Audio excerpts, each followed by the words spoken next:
Hello and welcome to the No Balls podcast. I'm your host Patrick McDonald with me co-host Sheldon Kaufman. Today we are doing fit or no fit and max or no max. It sounds pretty complicated. We'll explain it in a little bit. Basically, is it a good fit or is it a bad fit? And should you max the player? Should you not max the player? Um, Before we get started, Sheldon will have trivia in a quick second. But before that, even we got a quick announcement. This will be hopefully pretty groundbreaking, I hope. But come the start of 2K26, we will be having a dual my league uh, online simulation with both of us in there. We'll probably play it throughout the entire year, and whoever wins the least amount of championships, it'll be some type of a reward punishment type of thing. Uh, I think it's a little bit better than doing a random fantasy basketball league with people who don't play. But that'll be really fun. We'll have some really fun rules there. Other than that, we'll probably announce our teams in about a month or so once we finalize those. But yeah, other than that, unless you have anything to comment on that aspect, we'll transition to some trivia real quick. That'd definitely be fun. Maybe some random team generators to pick our teams, or maybe we'll just pick them ourselves. We'll definitely have to figure that out. But yeah, looking forward to Yeah, it. Hopefully they fix the shooting from last year. Uh, yeah. I'm not sure how much playing we'll do, but yeah, oh, yeah, yeah. shit. Maybe no. 2K won't add the new CBA rules, so they don't know what they are. Anyway, what trivia do we have for today? I don't really know the direction this might go in. Yeah, this should be fun, I think. So, in spirit of the Summer League starting up, I wanted to go over some Summer League MVP. So, Patrick, in 2016, what Minnesota rookie brought home, or Minnesota player brought home the MVP award? Bang! I know it. We were just before we started. We were talking about the Grizzlies backup point guard university. The president of backup point guard university, Tyus Jones. Wow, right on the dot. That's impressive. Very good, Pat. Very good. Yeah, I luckily I've been seeing the graphics. If I hadn't been seeing the graphics, there's no shot I was getting that. Um, even with the Minnesota, well, I could have maybe eventually gotten there, but it would not have been First, a first. running. Yeah, yeah, I would not be running to the podium with that answer for sure. Yeah, so we'll start with fit or no fit. Basic exercise here is I will bring up a rookie that was recently drafted. This is a way for us to talk about the rookies. Um, at the core of it. And Sheldon will first say, off of his first reaction, if he thinks it is a good or a bad fit for the player and for the team, and then we might discuss it a little bit further. We can start really quickly with Cooper Flag, but we'll go ahead and skip the number two, and we'll start with Dylan Harper. What do you think about the Dylan Harper fit in San Antonio? I think that this is definitely an interesting fit, just considering how much guards they have. But I think it's gonna be a good fit for his career. I think he'll be able to play off ball, and then eventually, when the team might have to move on from Darren Fox, he could step into that true point guard role. But I think it's a good fit for now. I know there's a lot of questions just because there's so many point guards, but I think with his size, he's versatile to play different positions, and he has the ability to not have to have the ball in his hands all the time. So I do think it's a good fit. Uh, Yeah, I 100% agree with you. I've always felt like the fit concerns are less related to Dylan Harper and more related to the other players. Yeah, he'll eventually become the number two next to Wembanyama. It just makes too much sense. They'll maintain the flexibility to where they could even move De'Aaron Fox down the line, like you said. Yeah, let's go. We're gonna jump around a little bit at the end of the day, so let's just go to the one we were talking about before the episode. And Hansen Yang went 16th overall to Portland. They had a bunch of centers on their team when they made the pick. They've since cut DeAndre Ayton, and now they have to sort through the big center room that they have. So, what do you think about Hansen Yang's fit on Portland? it's hard because I love Hassan Yang as a player, but as when you already have Donovan Clingan, it was definitely an interesting pick for them to move up that high and draft him. or reach for him that high and draft him. So I don't know right now if it's the best fit. I'm gonna say just because they have so many centers and a lot of like big centers, and but I like Hassan Yang as a player for sure, and I think he's gonna be able to thrive in Portland. But I don't know how the fit's gonna look like right now. Yeah, so for the viewers, we just had a crazy like technological issue, so there might be two Sheldons on the screen now. And I think that really relates to the Hansen Yang pick because there's two true centers on the Portland Trail Blazers roster. And which one of them do you think Portland sees as the long-term center answer? I think Or it could just be both. I think both, but if you want to pick the one guy, probably Donovan Clingan because he has a little bit more like scoring upside. Although I love Hassan Yang's passing ability and rim protection, but I feel like Donovan Clingan, uh, was he a lottery pick for them last year? Yeah, like seventh Yeah, overall. their lottery pick from last year, and honestly, you probably could like split these guys' minutes up and have a decent center rotation with one and two. And Hassan Yang being so tall, I'm sure there's some or tall and big. I'm sure there's some questions about his Ability. his ability to stay out on the court, like his endurance. How long can he stay out there without getting tired? And then so you can have him come in there and play like 15, 20 minutes, and then let Donovan Clingan fill out the rest of that. And then I think you just trade Rob Williams and get some picks for him, get what you can from him. I'm sure his trade value isn't as high as it was a year ago, but you could still get some valuable pickups, some valuable picks that you can use in the future. And if that happens, I actually really like the fit for Hassan Yang. And then maybe you can even see some uh, double big opportunities out there. I don't know how often we'll see that because none of them are the best shooters, even though Hassan Yang is kind of showing some ability in the pre-draft process. But it's very interesting pick. Even though they could have waited, I really like the pick of Hassan Yang. So I guess I'll double back on what I said earlier, and I'll go with it. I like the fit. Yeah, so we're a very black and white grading system right here. So it's like, do we like the fit or do we not like it? I think if Klingon and Yang weren't both already guys who I trusted as facilitators, I would really hate it because then there's like really no upside to them playing together. And then since they do have that, and then Yang has kind of showed the potential for a jump shot. I think if you really squint, you could see them playing together. The Chinese Jokic stuff is like the real reason to justify it because he does look very like the highlights and like the movement styles are definitely there. It's just you have to be as good of a processor of the game as Nikola Jokic for that to hit. So we'll just ultimately end up seeing. I think everybody will love Hansen Yang. Uh, I guess we'll translate to the next name. I think this was one that we definitely need to think about and as a weird fit potentially, and maybe it doesn't really have anything to do with the player, but the roster that he's going to, and that is Colin Murray Boyles on the Toronto Raptors. Yeah, I don't like the fit personally, just because they already have so many like 6'6" to 6'8" wings on that roster, namely Brandon Ingram and RJ Barrett. And you have a guy that can't really shoot the ball, and he's known for his defense. Um,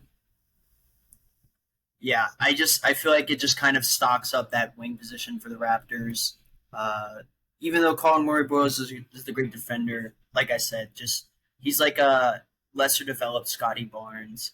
Um, this is a team that doesn't really have a lot of guards, a lot of like guards that can splash it from three. I feel like maybe they could have gone that direction or even gone at center for that instead of Jakob Pertl. I feel like there's some centers there on that board that were available that were like, when you're picking at that in the top 10, there's a lot of centers on the board that you could go to. I feel like Colin Murray Boyles being 6'7", kind of undersized big man, if you want to put him at the five, even though he can defend it, how well will he be able to go against 7 foot guys like Jokic, and other centers in the league that aren't at the level as Jokic, but still are tall and are able to bang like maybe Ivan Zubac with that hook shot that he has. So yeah, I don't really like the fit. I don't see like it's just very crowded with wings in Toronto right now, and I don't really know like with how much like where he's gonna be able to see the floor on this roster. So Everything that Toronto's done the past couple years really just screams there are too many voices. There's too many cooks in the kitchen because nothing that they've done has been overtly bad, but like none of it pieces together at all. Like they drafting Colin Murray Boyles is very good for them, but then having Colin Murray Boyles on a team that Scotty Barnes is your best player when there's some overlap skill set wise there, and then a week later extending Jakob Poeltl on a huge contract, which I don't even think, like I said, I don't think in a vacuum that's a terrible move, but combined with the fact that Scotty Barnes is already your best player and you just drafted Colin Murray Boyles, it doesn't make too much sense. And I kind of agree that it's like it's a no fit type of situation. And now that Masai's gone, we'll kind of really see what the vision is for this Toronto team. We didn't really go that hard on Toronto's organizational group because the Masai Ujiri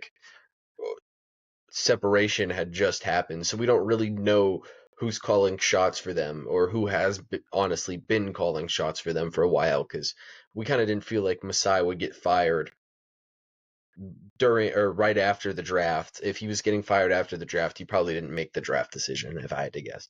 Anyway, I agree. No fit for Colin Murray Boyles, in my opinion. Let's just go. You just mentioned centers on the board. Let's go to the center drafted directly after him, and that's Common Malawach, who went 10th overall to Phoenix. What do you think about that fit? You're muted. I like the pick.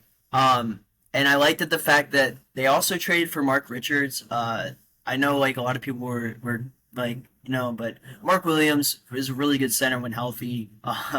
That's the big question for him. But like you have Colin Malawach with his size. We didn't see him getting a crazy amount of minutes at Duke just because like his endurance isn't really there. He can't stay on the court for a long time. He's not getting tired.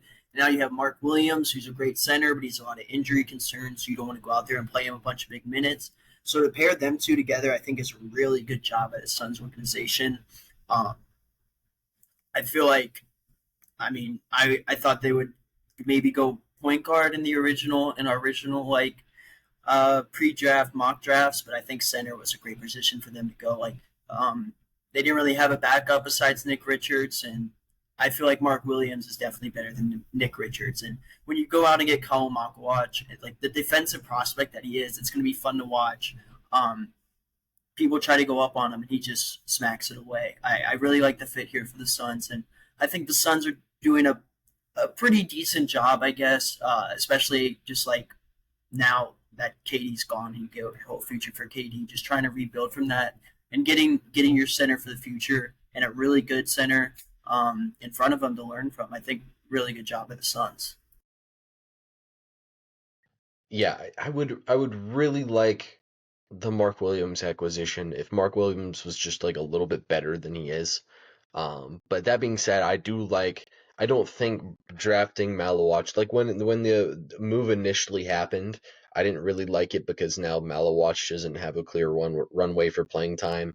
But he's a young center who, like you said, he played like 20 minutes a game in college, and young centers tend to have foul trouble issues early in their career. So just getting another guy in there and it being Mark Williams too makes a ton of sense because he's somebody who could really replenish value with a good season. And long term they don't have to be a pairing that you have, but for this season you at least have Mark Williams and then you can figure out what you want to do with him as an expiring deal. It's fine, or you can have him extension eligible. Potentially goes to another team at the deadline if you're not a good team, and if he played well in the first half of the season and if he was healthy. So I don't think it's a bad fit. I think it is a fit. Um, yeah, that enough with that pun. All right, next selection. You mentioned the point guard, and we're gonna just go straight to that point guard, and that's Yegor Demin going to Brooklyn. I I guess you can make it just strictly the Demin pick, or you can make it Demin plus Danny Wolf, Ben Saroff, Nolan Trayor, I guess Drake Powell too, but he doesn't really fit into that into that bundle of players. Brooklyn, I'll let you go in your own direction with it. Yeah. Oh, yeah. You're good. I You're good. I love Igor Demin. This is a guy that in our mock draft I had going 10. I do think 8 is pretty high for him to go. I think it's a reach, but as far as like, are we talking about fit on the Nets? I love the fit. You have a 6'9" or 6'8" point guard who sees the floor very well, can operate extremely well in the pick and roll. And there were some questions about his shooting, but in the summer league, I mean, he was sparking it from 3 early on. And even hit like a fading 3 with heavy contested shot like late in a game to tie it up against the Wizards last night. I was very impressed by him. So as far as Igor Demin, I do like Igor Demin. We'll go to Nolan Traore next. I'm a little. I don't. I like the fit. I'm just a little worried about the shooting. We'll definitely have to see how that ends up playing out, just how inconsistent he is. But like another guy that's going to be able to play make, and he's super tall or super lengthy for the point guard position, and he also can play really good defense. So I do like that from the Nets. You know, you go out, get your point guard and your backup point guard, 2 young guys. Where I question it is when they pick Ben Sarif. I like Sarif, but I just don't like the fit for him on the Nets here. I don't really see him finding his shot in the NBA. Like just kind of watch him during summer league so far. It's been looking very rough. And you already drafted 2 point guards. I didn't really get that part, so I don't like the fit. At that point, Drake Powell. I love the pick of Drake Powell and Danny Wolf. I like Danny Wolf a lot. I think this kid's fun. He's pretty mobile as a big man, and he's really good in the pick and roll as well, rolling and popping. And I think he's going to be able to shoot in the NBA. And I think he will be like a legitimate stretch 4/5. And then Drake Powell, I think this is a guy that you're going to put in the G League maybe for this year, and let him develop his offensive game. But as far as a defender, I mean, this is a really feisty defender, on ball defender. So I like Drake Powell as the fit. I'm not as like down as a lot of people are in this Nets draft class. I think they did a okay job, except for maybe Sarif, and there's some questions on Traore, but I think he'll end up being pretty good. But I think Igor Deming for sure. I think I like Igor Deming a lot for the Nets, and I think his 3-point shot, like a lot of people are, that's like a big hit on him, is he's not gonna be able to shoot the 3, but I think he'll be able to find his shot very well in the NBA and will play. So that's kind of how I was feeling. I feel like they got a lot of fits, but I don't like the Sarif pick, and the Troyer pick I'm a little on the fence on, but I would say he's a fit for now. Yeah, I think the tough sell for me in this draft, I I'll swing it to you real quick. Who was the highest rated player that Brooklyn selected in your opinion for pre-draft? For pre-draft, I think Igor was their highest rated that they drafted. Okay. Yeah, for me, I think Next, who? I would say Danny Wolf next, probably. Yeah, for me, like the highest rated player I had in that they took was Traore, and that was in like the late teens. And I really don't think Yegor is going to be a bad player because I think I'm a little bit more optimistic on the shot, but like it's just like all the rest of the game, ball handling wise, defensively, it's just a little concerning for me. But the thing is, I think they see him as a wing player, and if he is playing with another on-ball guard like Traore, maybe it's Yegor at the 2, Traore is your starting point guard, then they can, they can slowly develop Yegor's on-ball game and just. I think they really like the shot, and that's why I don't think that's a bad fit. Same thing with Traore. I think he's just going to be a type of guy who plays winning basketball in his career. If the shot doesn't go down enough, then it's probably not on a very high volume role. But I like those 2 guys. Saraf is just so weird because he's like the worst traits of both of those guys, except he's probably a little bit better defensively than both of them. Um, but it's literally just like a repeat of both of those picks. And once you went back to that well a third time, it was just really like, do you guys believe in the guys you just took 8 and like 18th overall in the draft? Like, I don't. That was weird to me. And then Danny Wolf, like it's fine. I think Danny Wolf will be fine. I think, like you mentioned, shooter, roller, and I think he could even be a pick and roll handler. Like I think he's a really good handler. So there's Danny Wolf. I think he's a tall wing rather than a big spacer potential guy, but he should be a talented NBA player. And then I don't think any team could go wrong with taking Drake Powell as long as you didn't take him like in the top like 15, which they didn't quite do. They took him at 22. So yeah, I don't think in totality I wouldn't say it's a great fit. But in individual picks, I think a lot of them do fit. Um, I do see why their draft did get some hate though, because they had 5 first-round picks. I was just more uh, like angry that they did nothing. They made all 5 of the selections. And then it made even less sense when like 3 of them were point guards who can't shoot Yeah. right now. But yeah, that's shout out to Brooklyn. They, keeping us on our toes. Um, 7th overall, New Orleans. They made 2 selections in this draft. We'll keep the transactional side of things out of it with the Queen trade, but the Queen and Fears fits in New Orleans. What do you think? Yeah, the Derek Queen fit, taking the draft stuff out, taking the draft stuff out. I still don't know how much I love Derek Queen there. Because like if you start him at center, you kind of have like 2 Zions on the court at the same time. I don't really know like how they're like how the spacing is going to work there. How I feel like the paint's going to be too crowded with those 2 guys on the court at the same time.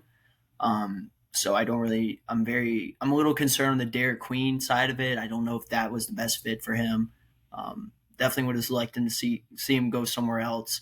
So yeah, that's just kind of our like first reaction. I'm gonna say not a fit on Derek Queen. Jeremiah Fears is interesting. I do think it's a fit though. You play him next to Jordan Poole, and you have a guard that's gonna be able to penetrate or sorry, get to the hole. And when he figures out the stuff like finishing at the rim and the shooting aspects of things, I do think he'll be a perfect fit next to Jordan Poole. So I'm gonna go with Jeremiah Fears as a fit, and Derek Queen as a not fit. I just wish I would have seen him go somewhere like maybe Chicago or even Atlanta would have been interesting. Um, but I kind of agree as well that I like the Fierce fit in New Orleans a lot more because he's going to be able to play off of guys like Zion Williamson and Derek Queen himself who will have a ton of rim pressure. It'll make Fierce's catch and shoot 3-point attempts hopefully easier, more open because I think the shot is something that really needs to come around for him. And then, like you said, getting to the rim is another thing that he really needs to work on.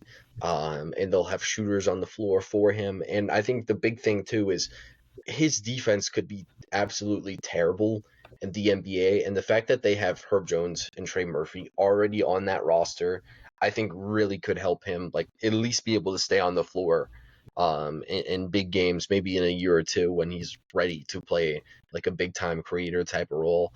And then like with Derek Queen, it just as of right now, it makes very little sense to me because Zion is still rostered by them, um, and I think they play very like games to each other.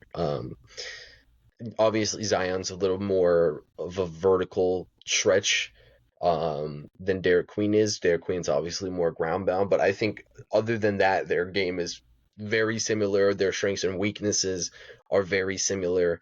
Um, and maybe right away it's not Derek Queen starting, but I feel like if you did the trade that you did for Derek Queen, you kind of want him to start. Now, the thing too with them is they can cut Zion basically at any time and get out of his contract. NFL style cutting. Um, they don't even have to do the Damian Lillard wave and stretch over 5 years. They get out of it. Um, that's the one saving grace. But if they're keeping Zion, I just don't get what the plan is for Derek Queen. But they might have one. I don't know. yeah, maybe we see Zion traded instead of cut, but I feel like there's got to be some value. Or maybe I guess if you trade him, then you still have to pay the contract. So. Yeah. Well, all right, we'll get to a couple more. Um, I we'll start with Asa Newell of the Atlanta Hawks. Yeah, I like the Ace Newell pick here. I think that gives you another big or like kind of big wing that you can put around Trey Young, uh, and he can be the backup for Jalen Johnson. And he's a pretty tall and lanky for his side for the position that I think he'll be at, like the power at the four, maybe the three. Um, I think it's a good fit. I think Asa Newell, like out of all the teams he could have gone to, I think the Hawks is probably the best one for him. So I would say overall fit player and fit for the organization.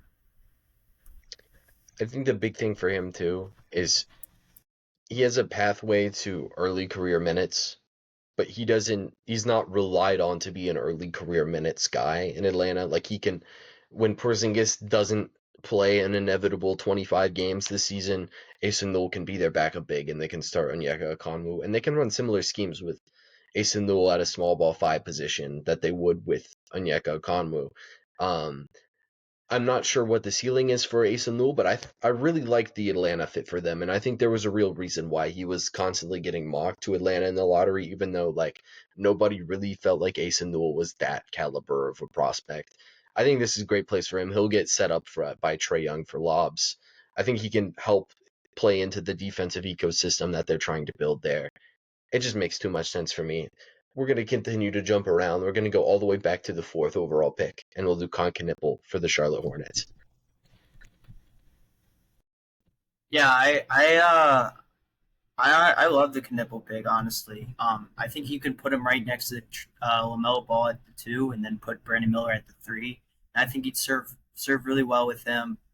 This kid is so good at shooting the ball, and he's also crafty getting to the rim, like we've talked about before. So he not only does he give you that shooting threat, but he can also drive. I know there's a little bit of questions about his defense, but I think he'll be fine defensively in the NBA. Um, and I think Charlotte finally is moving forward in a right direction. And I think their other pick in the draft class was also really good in Lee McNeely. But I would say it's a fit for Concanepple, a good shooter that can go next to Trey Young or sorry Lamelo Ball. It can also drive to the rim, and one of the just like best jump shots in the class, and probably one of the best jump shooters in the class, at least top five. Yeah, I think the offensive fit is like A plus plus. Like they're going to be a great offensive team, at least when Lamelo's on the floor next season for the 25 games and 150 minutes, or way more than 150 minutes. But for that stretch of time, they're going to be great offensively. I'm a little bit more concerned about the defensive side of things because between Lamelo and Con Knipple, that's not a very good defensive ecosystem at the guard spots, and then Brandon Miller's still a work in progress, and they have no center behind it. But I don't think it's a terrible pick. I think similar to the Zion situation, I think there's more moves to be made with the Charlotte Hornets situation before we can really judge that Knipple pick. And then we'll just go one spot higher. Let's talk about VJ Edgecombe on Philly.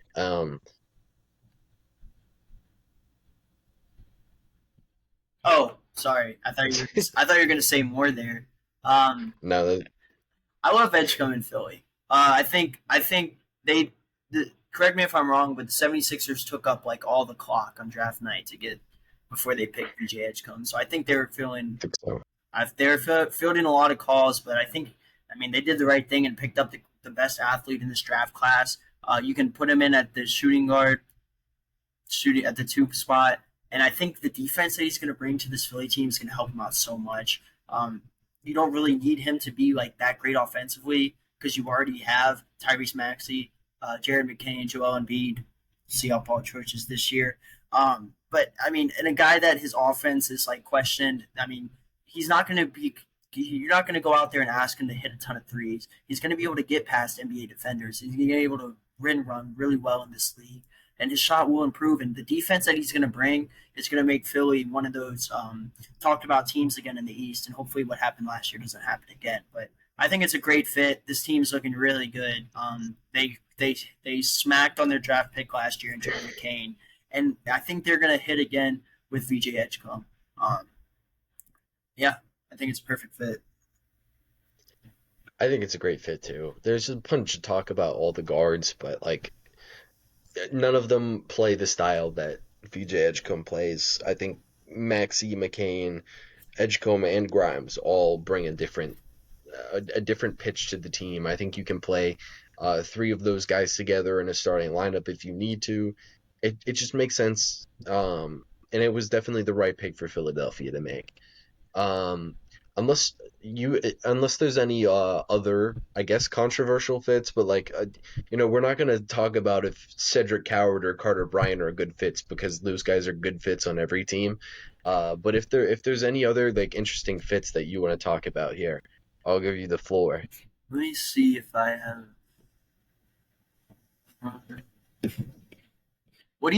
What's your feelings on Casper Janikausis to the Heat? Because like I've seen a lot of people talking about that. Yeah, Yakachonis. All right. Yeah, for sure. Um, I mean, I don't think it's a bad fit. I think he fell on draft night. I don't think it's been a confirmed injury, but it seemed like injury related. I think he like hurt an ankle at a pre-draft workout and then wasn't able to work out for a ton of teams. Um, I don't see how it's a bad fit for them. Obviously, there's the Norman Powell acquisition that they've made since then that it's kind of clogged their starting lineup of Hero. I mean, it's not going to be Rozier, but Rozier's also still on the team. Hero, Powell. Obviously, there's now Yakachonis in there. It just not a ton of guys who you really could see playing together because of the defensive side of the floor. I feel like the Yakachonis fit makes sense because he's in a place where he can develop. I think he needs a little bit of developing, but I think there's high upside there. And I think Miami really needed that high upside, and I think they're a team that's going to be able to invest the upside that Yakachonis is, the investment that he needs to reach his high upside. So uh, primarily because they never have a chance to get upside guys because they're always in the late teens. So what do you think about it? I think it's going to be interesting. Just especially because of some of the weaknesses that Yakachonis has, but I wonder like what they're going to do with Tyler Hero now. I overall think it's a good fit. I think Yakachonis is a great point guard, and like you said, once he develops, it's going to be a really it's going to they're going to be looked like it's going to be looked back upon as a really nice pickup for the Heat. Just a guy that needs to get some development, high upside. But I wonder what they're gonna do. Will they move Tyler Hero? Will they keep Tyler Hero? They also have Andrew Wiggins on that roster. It's gonna be interesting. But also like the Yakachonis Kyle Ware duo has been looking pretty good in summer league so far. So Yes. After a rough 9% shooting performance in the early summer league, Yakachonis has turned it around.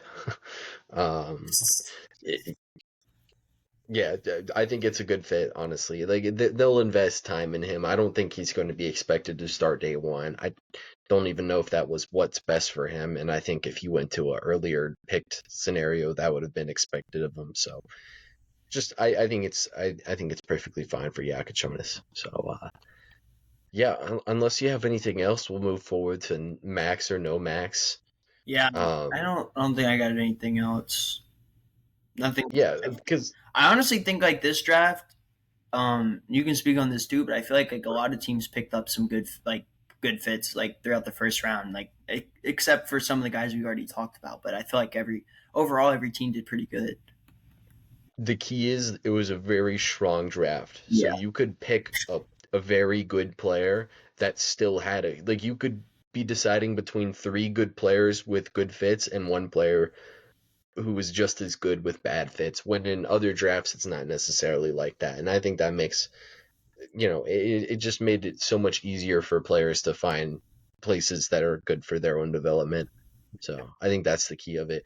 We'll obviously talk more about these prospects, probably not until we review off seasons. That should actually be starting extremely soon, because the off season appears to be just about over. Um, but we'll throw out player comps during every team's individual player segment. I'm sure age perfectly, and then we'll we'll go to the podcasting Hall of Fame of bad takes when we say Drake Powell is the next Kawhi Leonard. So It's like Patrick probably won't. Williams. I don't think we're gonna give Drake Powell the Kawhi Leonard comp. So No, no, no. yeah, max or no max. How this will work is just like fit or no fit, except Sheldon will be throwing out the players. This could be recently signed extensions or players who